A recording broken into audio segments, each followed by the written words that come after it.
Hello dear students, how are you? Hope you are fine. तो बेटा आज की क्लास में हम पेरीमीटर के बारे में पढ़ेंगे। पेरीमीटर जो होता है वो एक तरह होता है किसी भी प्लेन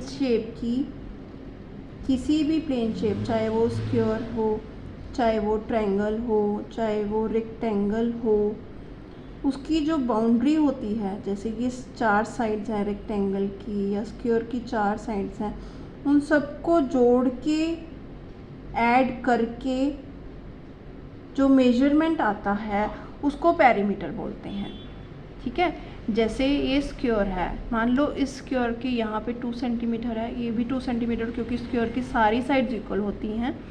तो 2 + 2 4, 4 + 2 6 एंड 6 + 2 8 सेंटीमीटर। तो ये इसका पेरीमीटर हो गया इस स्क्वायर का। ठीक है, तो पेरीमीटर का मतलब आपको समझ आ गया होगा कि जो भी प्लेन शेप्स होती हैं उनकी सारी साइड्स को मेजर करके, जो प्लस करके ऐड करके जो आएगा हमारे पास answer, that will be the perimeter. ठीक है, for example perimeter of triangle का जो है equal to side plus side plus side. मान लो ये इस ट्रायंगल की यहाँ की मेजरमेंट, इस साइड की मेजरमेंट 3 सेंटीमीटर है, ये 4 सेंटीमीटर है और ये 5 सेंटीमीटर है। तो 3 centimetre plus 4 centimetre plus 5 centimetre equal to 12 centimetre will be the perimeter of this triangle. ठीक है, और इसके बाद हम ये फॉर्मूलाज करेंगे, डिफरेंट फॉर्मूलाज करेंगे पेरीमीटर के। तो पेरीमीटर ऑफ इक्विलेटरल ट्रायंगल का फॉर्मूला है 3 × side, 3 × side. So you have to write all these formulas on your notebook so that you can remember it and remind it again and again, revise it again and again. Okay, perimeter of square है 4 × side, क्योंकि square की चारों sides equal होती हैं, तो 4 को जब side से मल्टीप्लाई कर देंगे तो उसका पैरामीटर आ जाएगा। पैरामीटर ऑफ रेक्टेंगल है, उसका फॉर्मूला है 2 × L + B। यहाँ पे बेटा L का मीनिंग है length, L is length and B is breadth. ठीक है, लंबाई और चौड़ाई जो होती है उसको प्लस कर दो, देन उसको 2 से मल्टीप्लाई कर दो, तो वो पैरामीटर का रेक्टेंगल का पैरामीटर आ जाएगा। Then parameter of regular pentagon. Pentagon क्या होता है? पेंटागन की 5 साइड्स होती हैं, स्क्वायर की 4 साइड्स होती हैं, पेंटागन की 5 साइड्स होती हैं। तो जिसकी 5 साइड्स है उसको 5 से मल्टीप्लाई कर देंगे साइड से, 5 × side. Parameter of regular hexagon. Hexagon की 6 साइड्स होती हैं, तो 6 × side. Parameter of regular heptagon. Heptagon की 7 साइड्स होती हैं, तो जब हेप्टागन का पैरामीटर निकालना है तो you will multiply 7 with side. Okay, then parameter of regular octagon. Octagon की 8 साइड्स होती हैं, जैसे ऑक्टोपस होता है, ऑक्टोपस की 8 साइड 8 जो होती हैं आर्म्स होती हैं, तो इसी तरह ऑक्टागन जो होता है उसकी 8 साइड्स होती हैं, तो 8 × side. Okay, now next is side.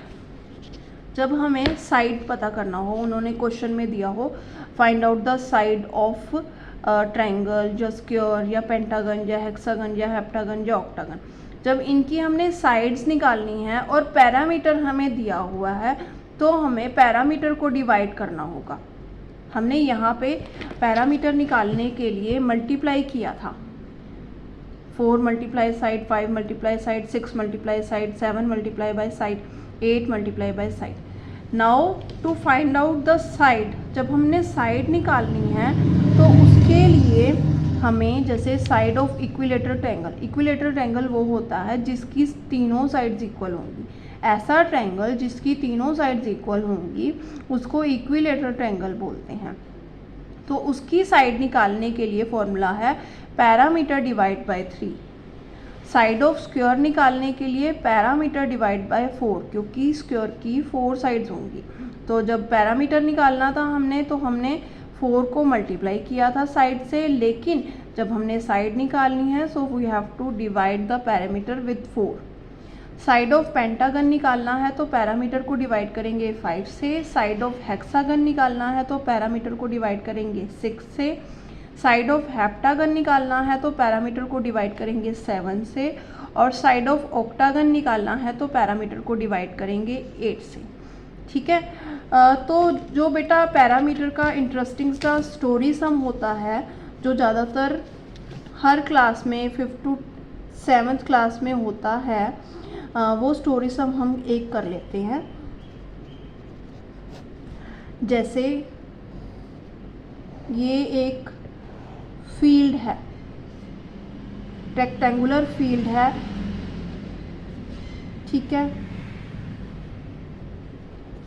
इसमें यहाँ 5 सेंटीमीटर है और ये जो है 4 सेंटीमीटर है, ठीक है। लेंथ इसकी 5 सेंटीमीटर है और जो ब्रेथ है इसकी 4 सेंटीमीटर है। Okay, length and breadth, length equal to 5 centimetre, कुछ भी हम मान सकते हैं, लेंथ भी ब्रेथ भी, ठीक है, जो हमें गिवन होगी अपने क्वेश्चन में। तो उन्होंने हमें कहा है, मान लो ये रेक्टेंगुलर फील्ड है, इस फील्ड के साइड पे हमने इसको बाउंड्री देनी है, इसकी बाउंड्री वॉल बनानी है, ठीक है। तो मैंने बताया था बाउंड्री वॉल की मेजरमेंट के लिए हमें पैरामीटर निकालना ज़रूरी होता है, पैरीमीटर निकालना बहुत ज़रूरी होता है, ठीक है। तो जो वर्कर होंगी, मान लो किसी वर्कर को हमने बुलाया और कहा कि यहाँ की बाउंड्री वॉल बनानी है, तो पहले वो इस सारी बाउंड्री वॉल को जहाँ पे हमने लगाना है बाउंड्री, उसको मेजर करेंगे। तो मेजर कैसे करेंगे? पैरीमीटर से। तो पैरीमीटर ऑफ रेक्टेंगुलर फील्ड का हमें पता है, पैरीमीटर ऑफ रेक्टेंगल का फॉर्मूला है 2 × L + B, ठीक है। तो 2 × 5 + 4, ठीक है। तो 2 × 5 + 4 इज़ 9, 2 × 9 इज़ 18 सेंटीमीटर या मीटर, जो भी हो, ठीक है। जो भी गिवन है, सेंटीमीटर है या मीटर है या कुछ भी है, तो वो हमने यहाँ पे लगा देना है, ठीक है।